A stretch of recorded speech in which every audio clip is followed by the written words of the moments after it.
Muchísimas gracias por acompañarnos el día de hoy. Es un gusto presentar un nuevo webinar de la serie Salud y Felicidad del Hospital Médica Campestre. El día de hoy nos acompaña como moderador el Dr. Guillermo Ramírez Núñez, director médico del Hospital Médica Campestre. El Dr. Ramírez es médico cirujano y partero por la Universidad Michoacana de San Nicolás de Hidalgo. Tiene una especialidad en gestión hospitalaria por la European Business School, una maestría en administración de hospitales y servicios de salud por la Universidad Cuauhtémoc, y un doctorado en administración por la Universidad IEXPRO. Les damos la más cordial bienvenida. Comenzamos nuestro webinar. ¿Qué tal? ¿Cómo están? Muy buenas tardes. Bienvenidos a este jueves de webinar de la serie Salud y Felicidad que presenta el Hospital Médica Campestre. Pues con el gusto de saludarles como cada 8 días. El día de hoy tenemos el tercer capítulo de esta serie de 4, dedicado justamente a la concientización del cáncer de mama. Y pues el día de hoy justamente se conmemora el Día Internacional del Cáncer de Mama, cuyo objetivo principal es generar esta conciencia y detección temprana en las mujeres para poder llevar adecuadamente un tratamiento y mejorar la expectativa de vida de nuestras mujeres. Según la Asociación Nacional de Consejeros Genéticos de Estados Unidos, se define que el asesoramiento genético como un proceso que ayuda a la población a entender las implicaciones médicas, psicológicas y familiares de la genética y la enfermedad.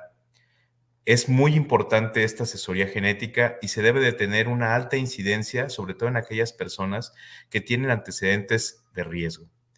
Sobre todo con aquellas personas que se han identificado los genes BRCA1 y BRCA2, que bueno, pues ahorita la doctora nos va a explicar en qué consisten, y sobre todo resaltar esta importancia que ayude también a hacer un diagnóstico temprano y sobre todo mejorar las expectativas de vida de las pacientes.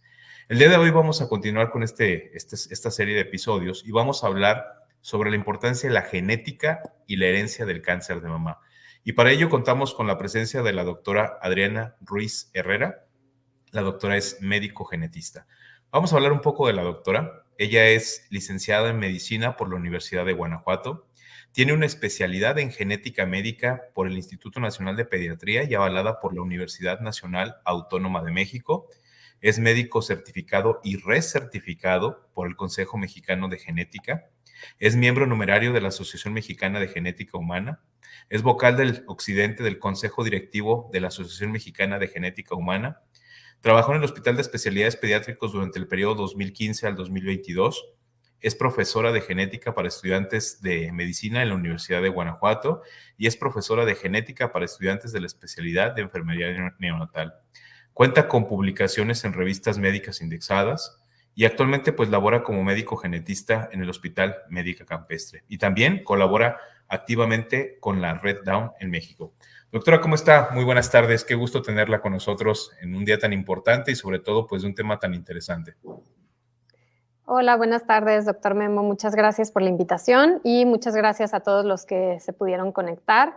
Espero que podamos aclarar algunas dudas, ¿no? Que a veces me dicen, es que la genética es como muy difícil, muy complejo, no entiendo nada, ¿no? Y entonces, bueno, vamos a tratar de hacer todo esto fácil para todos. Muchas gracias.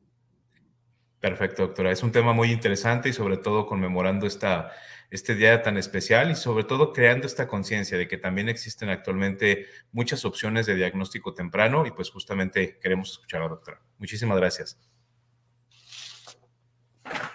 Muchas gracias. Aquí espero mi presentación. Listo. Muy bien, pues entonces me encargaron el día de hoy hablarles un poco sobre este tema de genética y herencia del cáncer de mama. Ok, entonces este es un poquito como el contenido que vamos a ver hoy, una breve introducción y vamos a centrarnos obviamente en genética del cáncer de mama. Vamos a hacer como un poquito la diferencia entre cómo se vería o cómo se da un cáncer esporádico de etiología multifactorial o de muchas causas contra un cáncer hereditario, ¿no? Las claves para sospechar en un cáncer hereditario, no importa si eres médico, paciente, familiar, amigo, lo que sea, o sea, es importante como que tener como prendidas esas antenitas de cuándo puede ser un cáncer hereditario. Un poco del asesoramiento genético, del estudio molecular, qué es el estudio molecular, qué son los estudios genéticos, cómo se hacen, cuánto cuestan, ¿no? Y un poco, pues, prevención del cáncer de mama y tiempo para preguntas y respuestas. Entonces, rapidísimo, ¿qué hacemos los genetistas? Bueno, los médicos genetistas somos médicos o médicas especialistas en genética médica y pues vemos condiciones congénitas como en realidad, cualquier cuestión de nacimiento, sea un labio paladar hendido, una microtia, algo en los deditos, una malformación del corazón, etcétera. Cualquier condición genética como lo es el síndrome de Down y cualquier condición hereditaria que muchas de las veces las condiciones más frecuentes como el cáncer, la diabetes, etcétera, no son tal cual hereditarias, pero hay veces que sí, como vamos a ver ahorita, y entonces pues todo eso me toca ver en consulta, damos consulta, ¿no? Sí hay genetistas que están más dedicados a investigación, docencia, a empresas farmacéuticas, etcétera, pero pues también habemos los que nos dedicamos primordialmente a la consulta. Entonces, podemos ver la consulta en realidad desde embarazadas, es más, desde antes de un embarazo, desde que se está planeando un embarazo por una pareja, desde ya embarazadas, recién nacidos, niños, adolescentes, adultos mayores, en realidad vemos a personas de todas las edades. Y vemos que nuestra información genética, recordar que pues se encuentra en el núcleo de todas y cada una de las células de mi piel, de mi sangre, en todo mi cuerpo, y pues está en el núcleo contenida en estos que son los cromosomas, que recordemos tenemos 23 pares de cromosomas, siempre una copia me la da mamá, otra copia me la da papá, y entonces tenemos un total de 46 cromosomas generalmente. Obviamente hay las excepciones, como en el caso de síndrome de Down, síndrome de Klinefelter, síndrome de Turner, etcétera.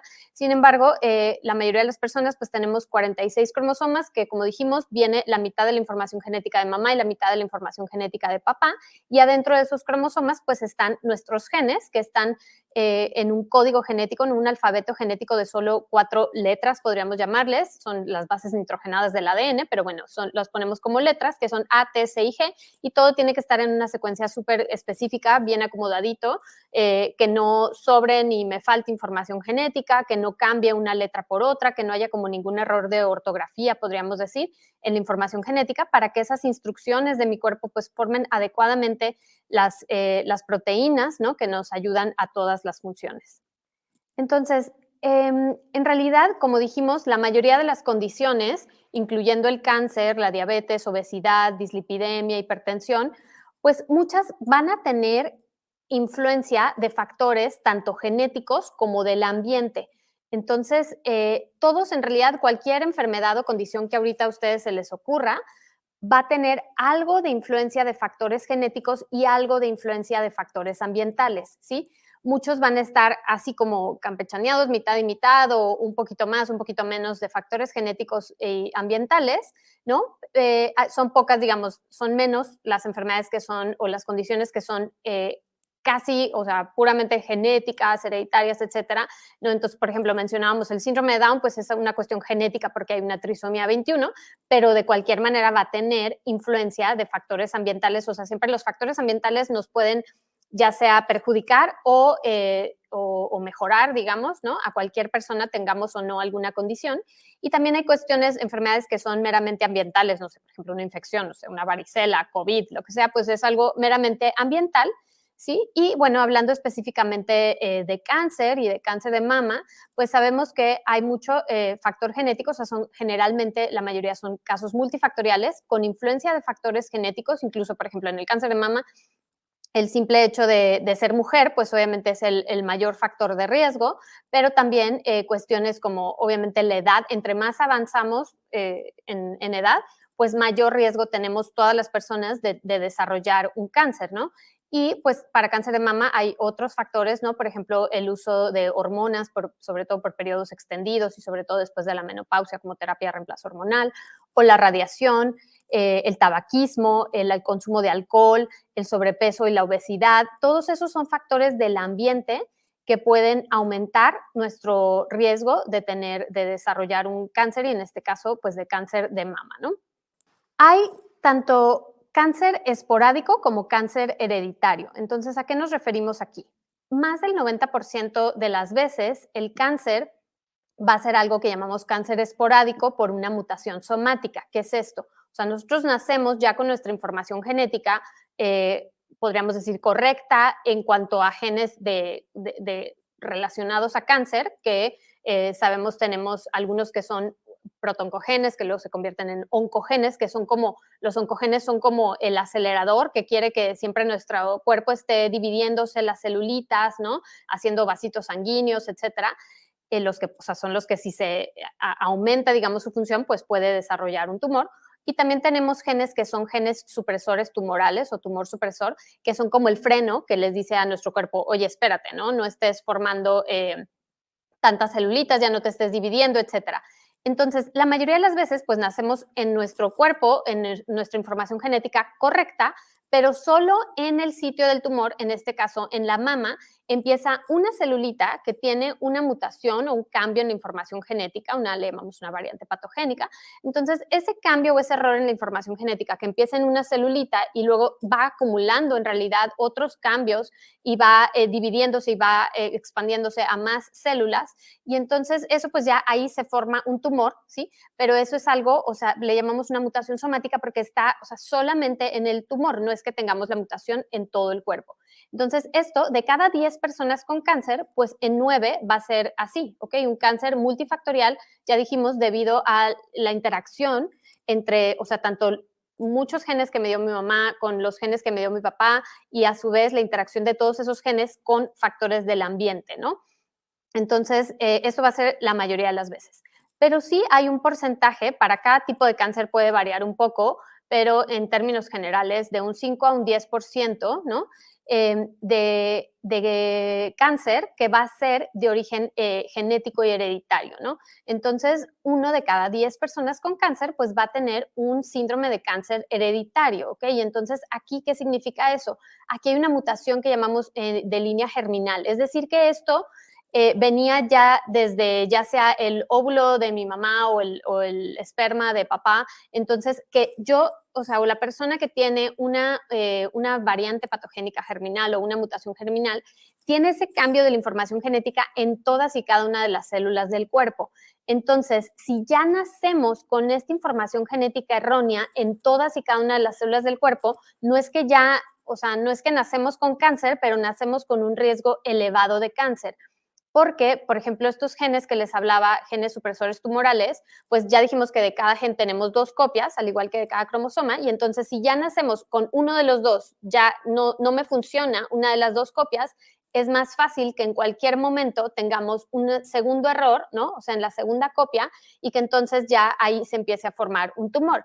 A diferencia de en el cáncer esporádico, que necesitarías tener como estos 2 primeros errores en una célula, ¿no? En la misma exactamente, para perder la función de ese gen, ¿no? Entonces, esto, pues a veces nos dicen como, no, pues la mayoría del cáncer es esporádico, es muy poquito lo que es hereditario, pero en realidad 1 de cada 10 personas con cáncer, pues la verdad es que a mí no se me hace nada despreciable, y entonces por eso es la importancia de poder detectar a esas personas que sí su cáncer es de origen genético y que hay capacidad de heredar ese cáncer, ¿no? Entonces, vamos a ver primero, para poder poner como bien en contexto, cuánto es como la probabilidad que tenemos cualquier mujer de tener cáncer de mama a lo largo de nuestra vida. Entonces, si se fijan, esta estadística es del 2022 y aquí nos ponen como una tablita de cómo va aumentando por edad. Esta es la edad de las mujeres, y entonces conforme va aumentando nuestra edad, si se fijan, pues obviamente va aumentando el riesgo de cáncer, pero obviamente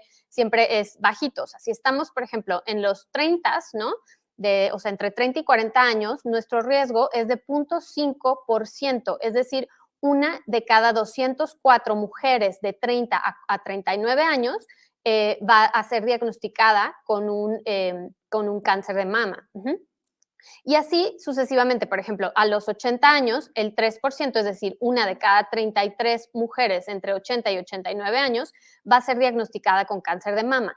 Pero si acumulamos, si tomamos el riesgo acumulado, o sea, un riesgo de por vida de desarrollar cáncer en algún momento de nuestra vida, es del 12.9%, ¿ok? Esto es sin tener algo hereditario, ¿eh? O sea, esto es, en realidad, el cáncer de mama, pues es muy frecuente. 1 de cada 8 mujeres va a desarrollar cáncer de mama en algún momento de su vida. Y ahora entonces tengan este número en mente para ahora poderlo comparar con qué pasa cuando tenemos una variante patogénica o mutación, cambio, error en la información genética. Entonces, ¿qué pasa? ¿Cómo aumentan estos riesgos? ¿Sí?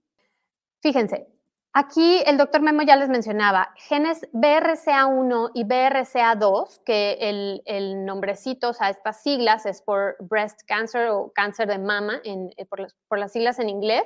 Entonces, BRCA1 y BRCA2 son los genes que más frecuentemente están mutados o tienen un cambio, un error en las mujeres con cáncer de mama hereditario, ¿ok? En las personas, vamos a decir, porque ahorita vamos a mencionar de los hombres. Entonces, a ver, las personas que tienen una variante patogénica en alguno de estos dos genes tienen mucho más riesgo o posibilidad de que les dé cáncer en algún momento de su vida. ¿Qué tipos de cáncer? Los principales asociados a BRCA1 y BRCA2 son cáncer de mama y cáncer de ovario. Sin embargo, no son los únicos. También hay riesgo, por ejemplo, para cáncer de páncreas, de próstata, melanoma, o sea, de la piel, ¿ok? Entonces, ¿se acuerdan que el riesgo de cáncer de mama de población general, el riesgo acumulado es del 12.9, o sea, 13%, ¿no? Y en cambio, si tú tienes una mutación en el gen BRCA1 con la cual desde que naciste ya traes ese cambio en la información genética del gen BRCA1, tienes un 72% de riesgo de por vida de desarrollar cáncer de mama para los 80 años, ¿ok? Si tienes una mutación en BRCA2, es un poquito menos, 69%.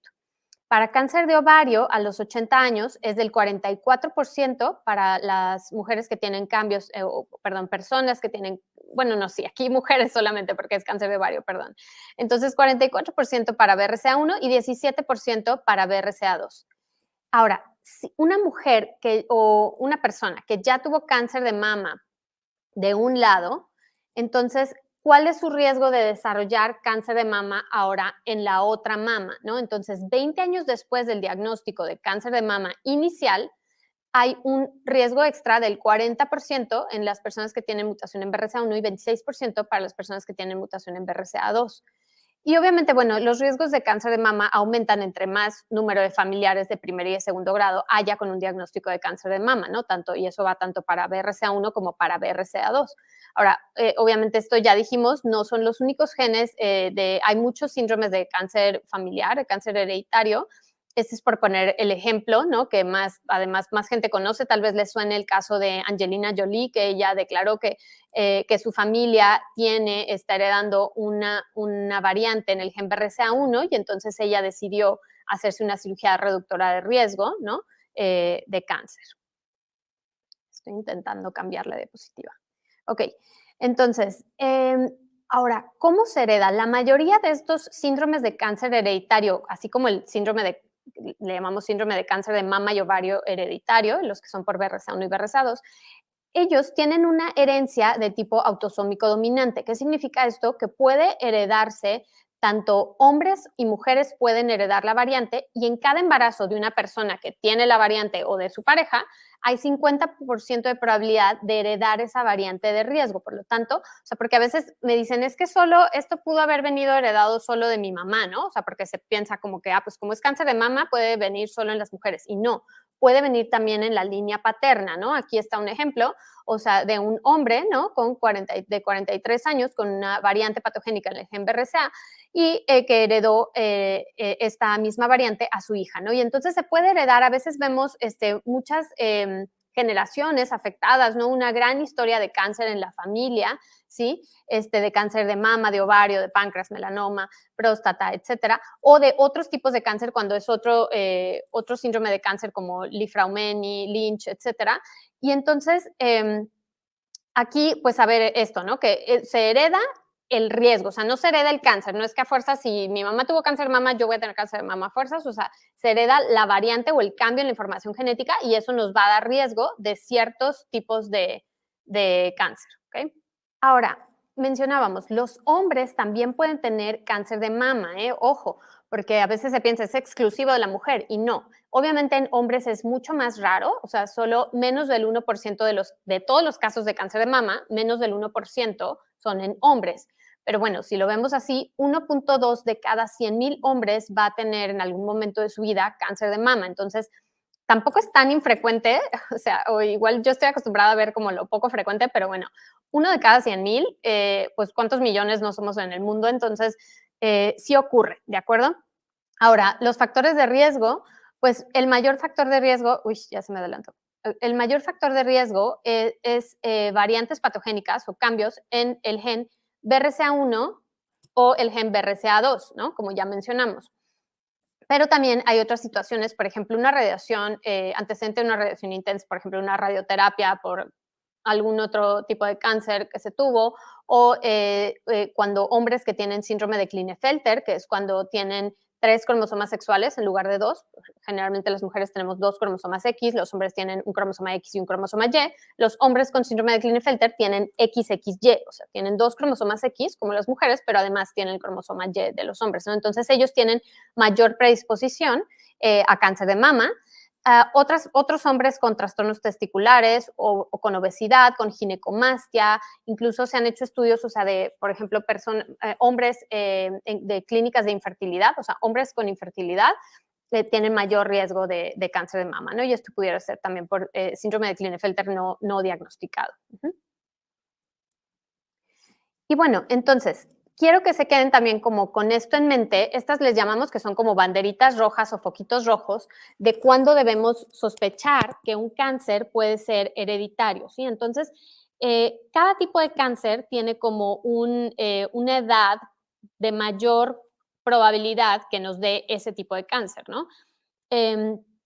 Y cuando un tipo de cáncer se presenta antes de la edad promedio en la población, pues entonces eso nos debe de llamar la atención, o sea, porque alguien tan joven se está presentando con cáncer. Entonces, en el caso de cáncer de mama, cualquier cáncer antes de los 50 años, algunas bibliografías te dicen que antes de los 45 años, pero bueno, antes de los 50 años, o sea, una persona joven con cáncer de mama, o cuando hay 2 o más personas con cáncer en la familia, para distintos síndromes de cáncer hereditario, estas cifras o estos criterios obviamente pueden cambiar, pero bueno, en general, si ustedes ven una familia en la cual hay 2 o más personas con cáncer, esto también debe de prender focos de alerta, o cuando una sola persona tiene 2 o más tumores primarios, por ejemplo, una mujer que tuvo cáncer de mama y cáncer de ovario, o una mujer con cáncer bilateral, o sea, cáncer en ambos senos, o una persona con cáncer de mama triple negativo, cuando hacen la inmunohistoquímica y ven lo de los receptores de progesterona, estrógenos, HER2.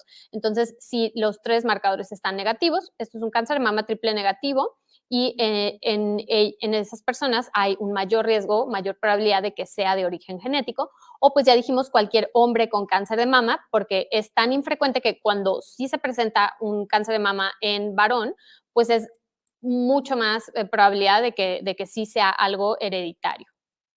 Entonces, aquí les pongo un ejemplo de cuando puede ser un cáncer esporádico. Imagínense que me llega a consulta una familia, bueno, una mujer con cáncer que tuvo diagnóstico de cáncer de mama a los 55 años, ¿ok? Y imagínense, no era triple negativo, ¿no?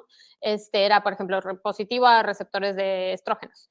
Y me dice que su abuelo materno tuvo cáncer de pulmón y le pregunto, oiga, ¿y fumaba? Sí, sí, se fumaba 2 cajetillas diarias, ¿no? Ok. Y su tía paterna, ¿sí? Entonces, el otro lado de la familia, su tía paterna falleció de cáncer cervicuterino. Entonces, aquí la verdad es que no hay ningún foco que a mí me alerte de que esta familia pueda tener un cáncer hereditario, ¿no? O sea, esto muy probablemente, pues es un cáncer esporádico en las 3 personas, y pues sí, no hay nada de alerta. En realidad, a veces, o sea, por ejemplo, esta mujer pudo haber ido con su oncólogo y el oncólogo a veces, o sea, ni me manda, ¿no? A esa mujer. O sea, tampoco es como que vemos a todas las personas con cáncer, ¿no? O sea, por ejemplo, cáncer de pulmón casi nunca es algo hereditario. Entonces, no vemos a todas las personas con cáncer, pero imagínense ahora este otro escenario, una mujer que tuvo cáncer de mama a los 35 años, súper joven. Su papá tuvo cáncer de próstata a los 50 años y su tía, del mismo lado de la familia, tuvo cáncer de ovario a los 38 años. Entonces, aunque aquí son distintos tipos de cáncer, porque a veces les preguntamos, ¿no? Como, ¿alguien más en la familia con lo mismo? No, con lo mismo no, pero resulta sí hay otros tipos de cáncer que a veces no se piensa que puedan estar relacionados y sí lo están, ¿no? Entonces, son por variantes patogénicas en el mismo gen pueden causar distintos, o sea, riesgos de cáncer en distintos órganos, ¿no? Entonces, aquí recordar, pues esto sería una alerta para sospechar en cáncer hereditario.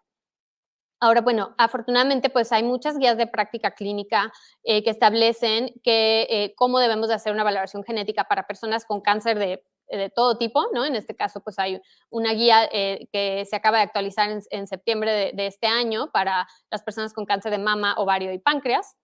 Ahí va. Y bueno, recordarles que en realidad antes de hacer, o sea, pueden, por ejemplo, a consulta, pues bienvenidos todos, ¿verdad? Pueden venir cualquier persona que tenga dudas sobre cualquier condición congénita, genética, hereditaria o con sospecha de que pueda ser algo genético y hereditario. Pero en realidad no es que le hagamos prueba genética o prueba de estudio molecular a todos, ¿no? Entonces, siempre debería de haber una valoración y un asesoramiento antes de realizar una prueba genética, ¿no? Entonces, ahora, pues hay tanto acceso a las pruebas genéticas que las puede pedir, pues, cualquier médico de cualquier especialidad o incluso los pacientes mismos. O sea, entonces, en realidad, considerar que pues es algo importante, algo complejo que debería de ser, llevar un asesoramiento antes, durante y después de la prueba, debe de haber un asesoramiento genético. Ahora, le llamamos asesoramiento, no consejo, porque en realidad yo nunca le voy a decir a una persona exactamente qué hacer, ¿no? O sea, no le voy a decir, por ejemplo, no tengas hijos o sea, ya no te embaraces o hazte una cirugía para quitarte las 2 mamas, ya, o sea, no, nada es como obligatorio, ¿no? Nosotros cuando damos el asesoramiento genético, es brindar información para que esa persona pueda escoger libremente, ya conociendo toda esa información, pueda tomar decisiones importantes, ¿no? Y pues cuando en la valoración de antes de la prueba genética tomamos en cuenta la historia tanto personal como familiar, ¿sí? Obviamente pues hacemos un árbol genealógico, preguntamos mucho, preguntamos desde el origen de esas personas, ¿no? De dónde son originarias, su etnicidad. Hay ciertas etnias con mayor predisposición a ciertas condiciones genéticas, en este caso cáncer de mama, por ejemplo, las personas de origen judío ashkenazi tienen mayor probabilidad de ser portadoras de un cambio en la información, de ciertos cambios en la información genética, ¿no? De los genes, por ejemplo, BRCA1 y BRCA2. Siempre preguntamos, en el árbol genealógico tratamos de investigar mínimo 3 generaciones, ¿no? Y entonces siempre preguntamos por familiares de primer, segundo y tercer grado. Si nos traen más, está fabuloso. Preguntamos tanto, o sea, de la persona y de la familia, qué tipos de cáncer ha habido, qué edad tenían al diagnóstico, si alguna persona ya falleció, pues qué edad tenía cuando falleció, si a esa persona se le hizo algún tipo de cirugía, ya sea para quitar el tumor o para reducir el riesgo de otro tumor, si se mandaron a estudiar o no en esa cirugía, si se mandó a hacer un estudio de histopatología. Y a veces, ojo, también preguntamos por lesiones benignas, ¿eh? Por ejemplo, hay algunos síndromes de cáncer hereditario, como la neoplasia endocrina múltiple, por ejemplo, puede involucrar el hecho de tener lipomas, ¿no? O sea, que son como bolitas de grasa, como le llaman, que muchas veces las ven como cosas benignas, así como, eso no lo voy a mencionar, y pueden ser parte, manifestación. En realidad, cualquier tipo de tumor, pues puede ser una manifestación de un síndrome de cáncer hereditario.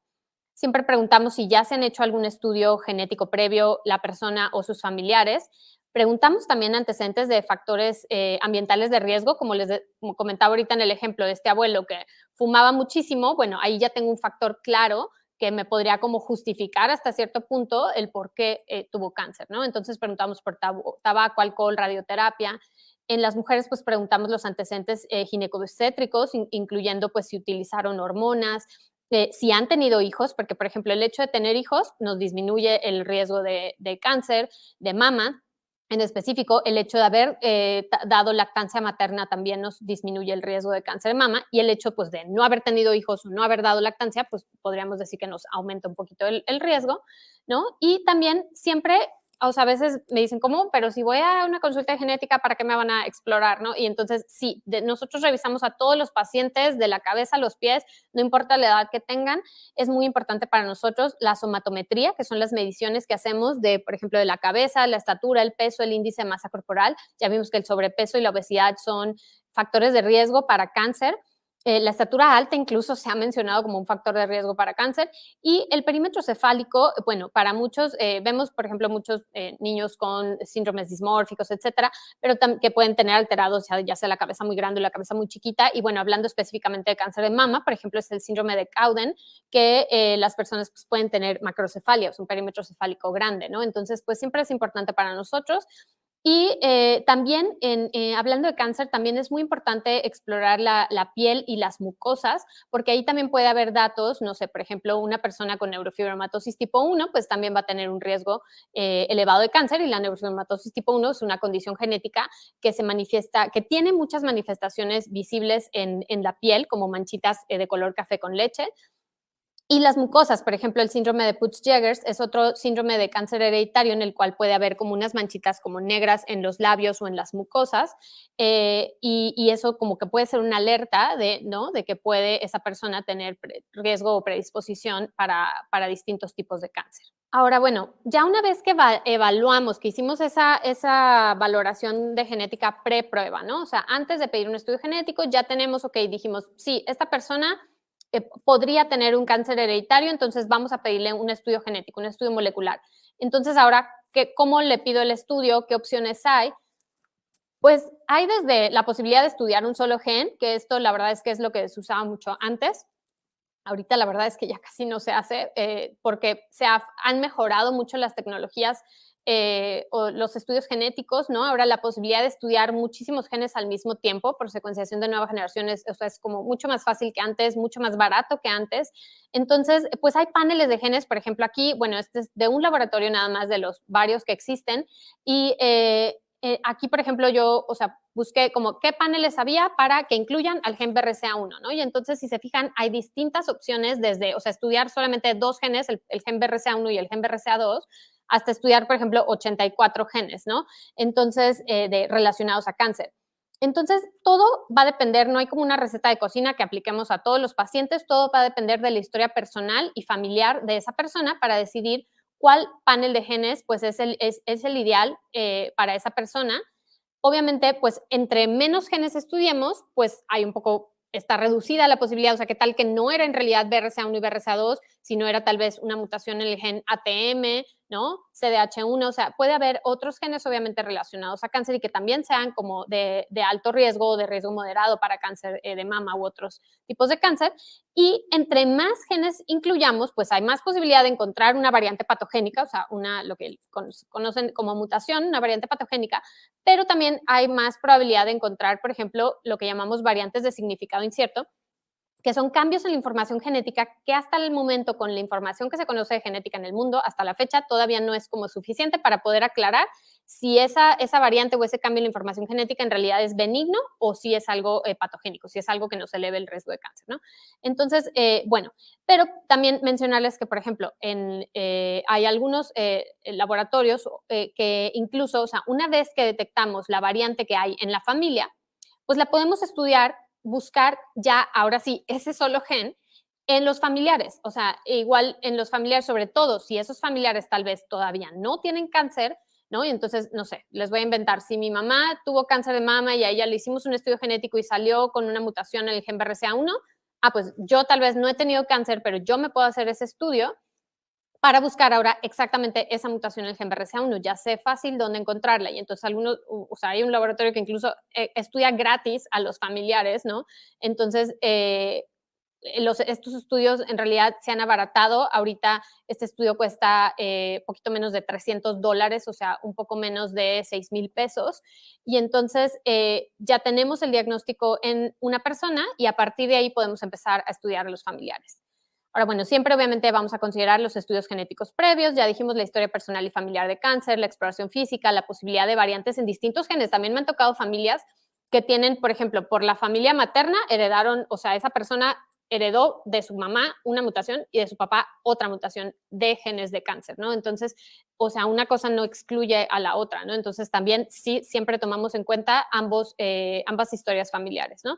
Y bueno, tomamos en cuenta pues los costos para decidir también cualquier estudio genético, ¿no? Si la persona tiene esta posibilidad de hacer el estudio o si se lo va a cubrir su seguro o si está en un hospital público, o sea, todo depende, ¿no? En dónde estemos.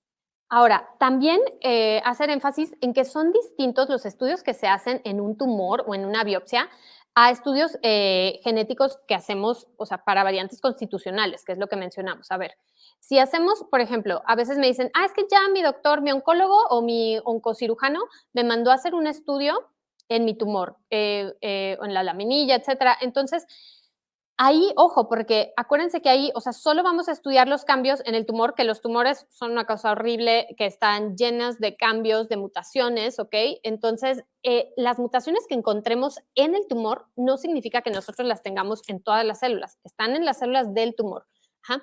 Y bueno, ¿para qué me puede servir eso? Ahí sí, son muy útiles los estudios genómicos en el tumor, porque ahorita ya hay la posibilidad de que con esos estudios se puede incluso, por ejemplo, determinar si una persona va a tener beneficio o mayor beneficio o menor beneficio, por ejemplo, de una quimioterapia, ¿no? Entonces, o mayores o menor posibilidad de efectos adversos. Entonces, eso es algo importante que muchas veces estos estudios pues, los piden más, como les digo, oncólogos u oncocirujanos. Y por otro lado, están los estudios genéticos para variantes constitucionales. O sea, si una persona quiere saber si tiene un cáncer hereditario y su posibilidad de heredarlo, entonces, porque entonces ya serían personas que tienen en cada una de las células del cuerpo la mutación o el cambio en información genética, y esos estudios pues ya no los tenemos que tomar del tumor, o sea, los podemos tomar de sangre o, por ejemplo, de saliva, escupir en un tubito la saliva, o de mucosa oral, es decir, con un cotonete, así por adentro del cachete, ¿no? Tallamos tantito y con eso es suficiente para de ahí extraer el ADN, la información genética de esa persona y ver si tiene una mutación o variante patogénica en su cuerpo y que la pueda heredar. Ahora, si ustedes me dicen, no, pues yo tampoco puedo pagar esos, no sé, 6,000 pesos del estudio genético, ¿no? ¿Qué pasa para las personas que no tienen capacidad de pagarlo, o etcétera? Bueno, también que sepan que en Secretaría de Salud, en Ciudad de México, en el Instituto Nacional de Medicina Genómica, el INMEGEN, hay este programa que se llama EVA, que es la Estrategia de Vigilancia Anticipada, en el cual ellos estudian, hacen un panel de genes, de los genes obviamente más frecuentes relacionados a cáncer de mama y ovario, y pues pueden tener acceso a esto. Aquí, o sea, ustedes lo buscan en internet, EVA, INMEGEN, y ahí pues pueden hacer un registro. Obviamente no se lo hacen a cualquier persona, pero ellos tienen sus criterios, ¿no? Para incluir, o sea, si sospechan que es algo hereditario, pues se puede hacer sin costo. Ahora, a veces también me preguntan, oye, doctora Adriana, pero es que no, me sale mejor hacerme un estudio comercial en el cual me llega el kit a mi casa, yo escupo en un tubito y yo lo regreso. Y ahí aparte me van a decir un montón de otras cosas, no solo el cáncer, me van a decir mi riesgo de diabetes y mi probabilidad de, o sea, ahorita, bueno, pensé en algo chusco, pero es que estos, por ejemplo, seguramente los conocen, estos de 23andMe, que es, o sea, y hay muchos, que no me vayan a demandar estos, espero, pero hay muchos ya empresas que venden estos estudios genéticos directo al consumidor, así llaman, pruebas directas al consumidor, y que ofrecen luego en realidad más como cosas medio hasta divertidas, no sé, como que, oh, ¿qué probabilidad tienes de que tu orina huela mal si comes espárragos, no? O ¿qué probabilidad hay de que, no sé, que te hagas reacción a los piquetes de mosquito? Cosas así, o sea, entonces, cosas así medio sencillas. Hasta, bueno, sí te pueden decir a veces cosas importantes como de ancestría, que esto puede ser muy importante para una persona adoptada, por ejemplo, ¿no? Saber sus orígenes. O a veces sí te meten otras cosas como de salud, como riesgo, no sé, de enfermedades del ojo, del corazón, etcétera, ¿no? Pero bueno, en general, de los genes BRCA1 y BRCA2, por ejemplo, solo buscan las 3 mutaciones fundadoras de judíos ashkenazi. Entonces, o sea, buscan los 3 cambios más frecuentes en las personas de esta ancestría. Pero, ¿qué pasa? Pues no va a detectar más del 90% de las variantes patogénicas en individuos de otras ancestrías. Entonces, si tú no eres judío ashkenazi, la verdad es que no, o sea, esto no podría servir como una prueba para cáncer de mama hereditario.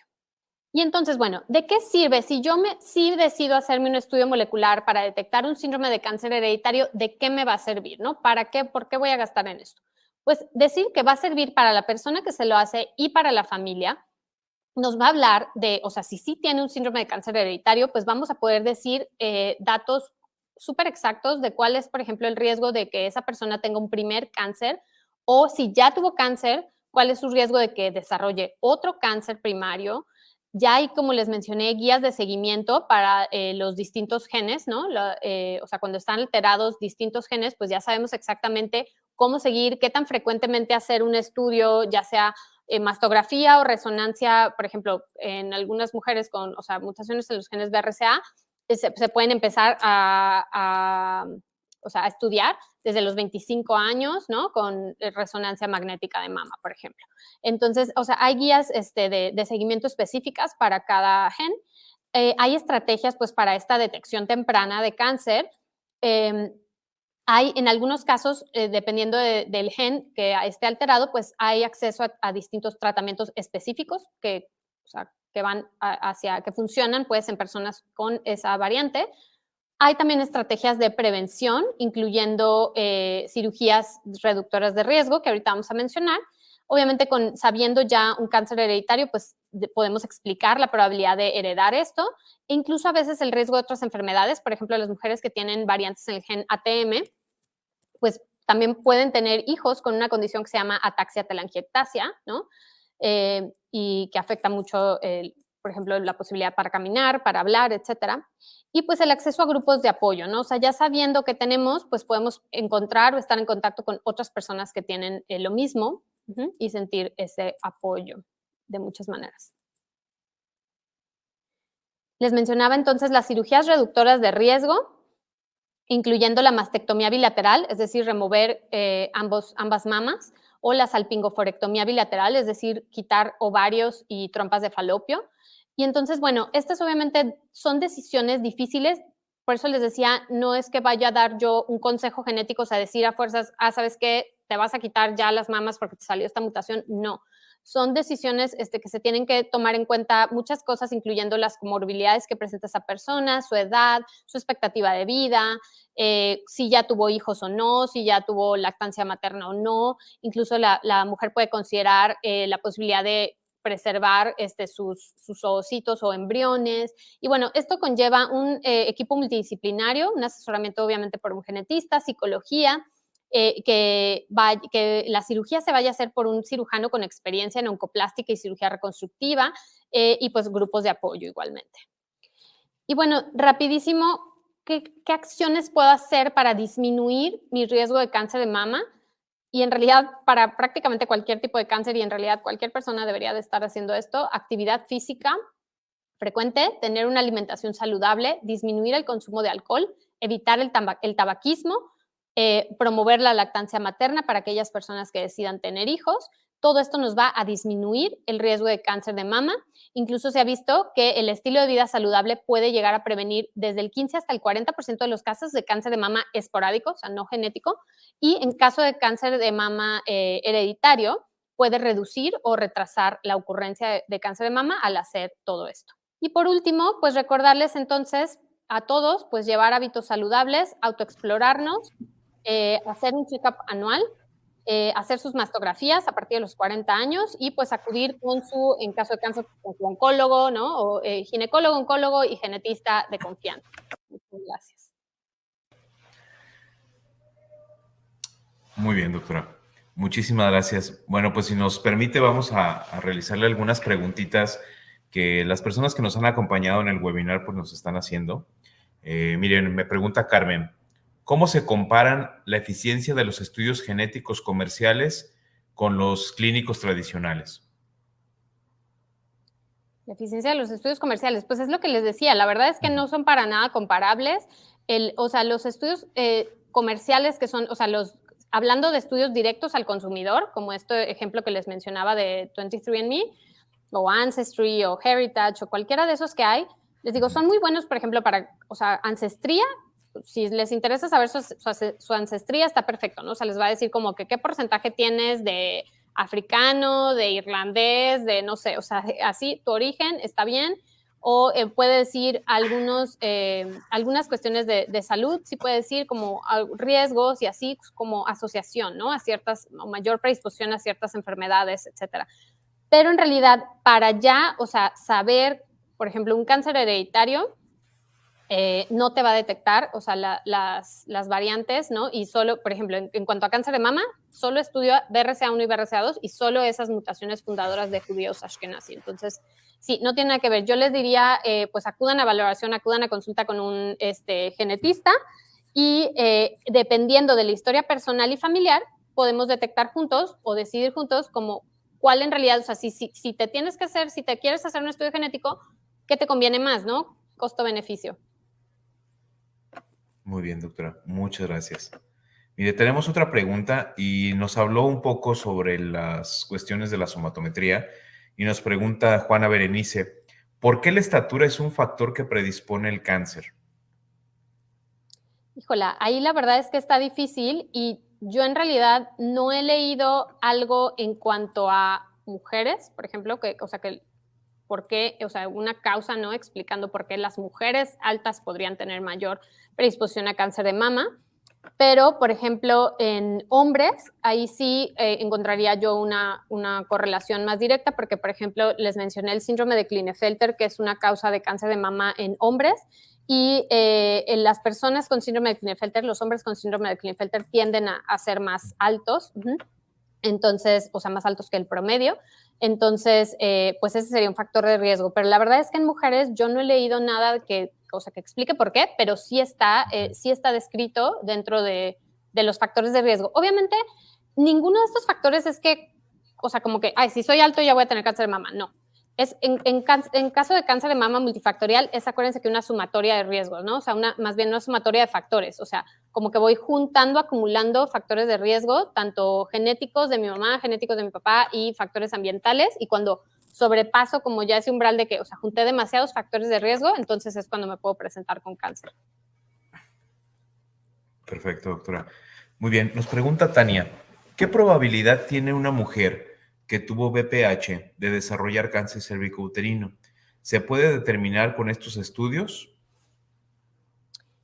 Híjola, no. Ahí sí que esto, o sea, el cáncer cervicuterino está ligado al virus de papiloma humano. La verdad es que ahorita no me agarraron en curva. No me recuerdo, o sea, como el porcentaje de personas que tienen BPH. Lo que sí les puedo decir es, obviamente, hay unos subtipos de BPH que sí están asociados a cáncer cervicuterino y otros que no.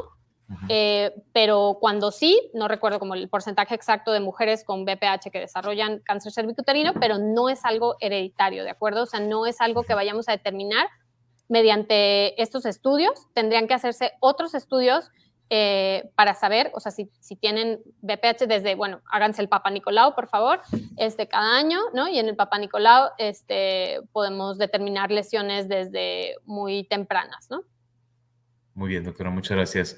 Alejandra nos comenta, dice, una vez que se detecta una mutación genética, ¿cuál es el siguiente paso? ¿Se debe de informar a todos los miembros de la familia? Ok, es muy buena pregunta. Entonces, no, en realidad la información genética es confidencial. Entonces, los resultados de cada quien son confidenciales y solo la persona puede decidir a quién más revelar esta información genética, ¿no? Es recomendable, sí, o sea, que la persona que ya salió con una mutación, con una variante patogénica en un gen de cáncer hereditario, pues sería lo más recomendable, si esa persona sí lo decide, pues decirle a sus familiares, ¿no? Sobre todo a los de primer, segundo, tercer grado, entre más cercanos, pues más importante, pero algunas personas deciden no hacerlo, ¿ok? Y pues se tiene que respetar esa decisión.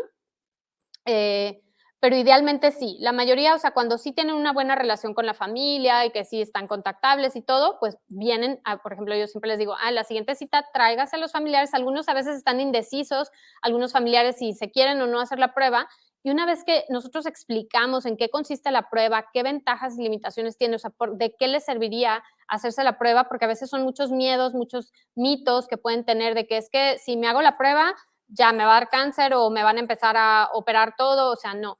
Entonces, explicamos en qué consiste, cuáles son los posibles resultados, que si me sale positivo, si me sale negativo, una variante de significado incierto, etcétera. Entonces, explicando todo, pues ya las personas pueden decidir si hacerse o no la prueba y qué tantos familiares empezamos a estudiar.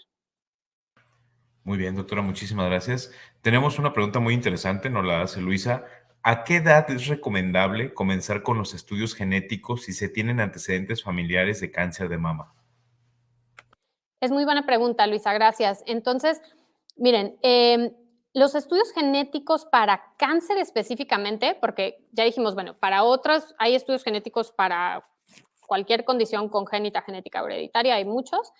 Y hay muchos que sí hacemos en niños porque estamos viendo, por ejemplo, un niño con un síndrome de Noonan o, no sé, cualquier otra condición genética, que vamos a hacer estudio en el niño porque el niño tiene una condición. Pero hablando de cáncer hereditario, la mayoría de los casos de cáncer hereditario se presentan hasta vida adulta. Entonces, en realidad, en la mayoría de los casos no hacemos estudios en niños. Por ejemplo, hablando de cáncer de mama específicamente, no les hacemos el estudio a niños ni a niñas, ¿ok? O sea, no lo hacemos en etapa pediátrica porque sabemos que el riesgo de cáncer de mama va a empezar pues de vida adulta. O sea, no hay, o sea, niñas con cáncer de mama, ¿no? Por ejemplo. Entonces, ya una vez que esa persona alcanza la mayoría de edad, esa persona va a tener que decidir si se quiere hacer el estudio genético o no. No sería ético hacérselo desde que son niños o niñas, porque es como, o sea, su información es confidencial, en ese momento no están ni conscientes de, o sea, qué se les está haciendo, y entonces, y puede, pues imagínate que una persona ya queda como marcada, ¿no? Desde que es niño o niña, de que trae un cambio en su información genética que le va a predisponer a cáncer, pero hasta mucho después, ¿no? Entonces es algo difícil, pero en la mayoría de los casos no. Ahora, hay sus excepciones, por ejemplo, el síndrome de Li-Fraumeni es una condición genética, o sea, es un síndrome de predisposición a cáncer en el cual sí hay riesgo de cáncer desde la etapa pediátrica, desde niños. Entonces, ahí sí se lo podemos hacer a los niños, ¿no? O en ciertos tipos de neoplasia endocrina múltiple también está ya justificado porque sí hay manifestaciones desde niño, pero entonces todo depende de la familia, del gen que se haya encontrado mutado en la familia. Ahí podemos decidir a qué edad empezar, pero en mayoría de los casos decimos que a partir de los 18 años ya una persona puede decidir si hacerse o no el estudio genético. Muy bien, muchas gracias, doctora. Nos platicaba ahorita la historia de Angelina Jolie y justamente Laura nos pregunta, si no tengo ningún síntoma, pero tengo una mutación genética, ¿debería considerar una mastectomía preventiva? Ok, gracias, es buena pregunta. Entonces, sí, las personas con variantes patogénicas en genes que se consideran de alto riesgo, específico, por ejemplo, para cáncer de mama, pueden considerar hacerse una mastectomía bilateral reductora de riesgo, ¿ok?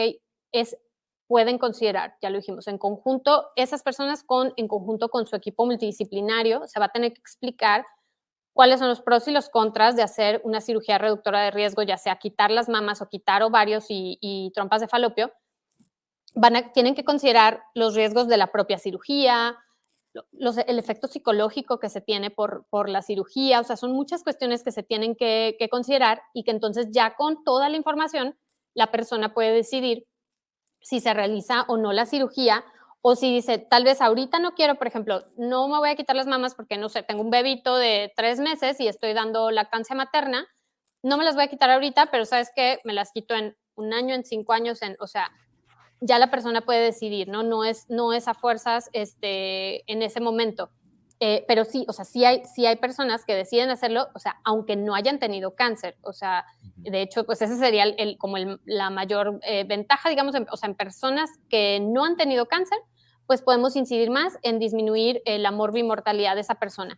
De hecho, todavía más, o sea, la salpingoforectomía, o sea, el quitar los ovarios y las alpinges, o sea, las trompas de falopio, se ha comprobado que disminuye más, o sea, la mortalidad a hacer eso, que por ejemplo quitar las mamas, porque, o sea, como que las mamas, una vez, sobre todo personas que ya tuvieron cáncer en una mama, pues como que van a estar más al pendiente, o sea, y haciéndose sus estudios, es algo además palpable y así, entonces como que es un poquito más fácil, podríamos decir, detectar un cáncer de mama a tiempo, por ejemplo, un cáncer de ovario. Entonces, pero bueno, ambas cosas se pueden considerar, pero debe ser algo personalizado.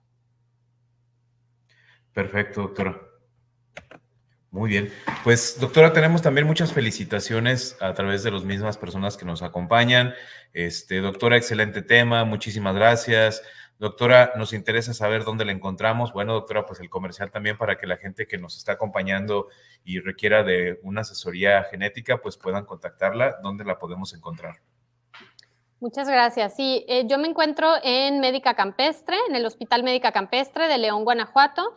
O sea, estoy en consulta privada ahorita solamente, ahorita ya no tengo consulta en hospital público, pero bueno, la consulta privada ahí en Médica Campestre, en la Torre 1, planta baja, el consultorio 1, ahí estoy a sus órdenes. El teléfono para sacar cita es 477-308-8045.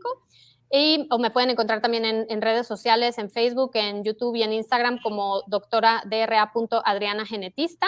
Me pueden escribir también por ahí y para poder agendar cita. También doy citas virtuales.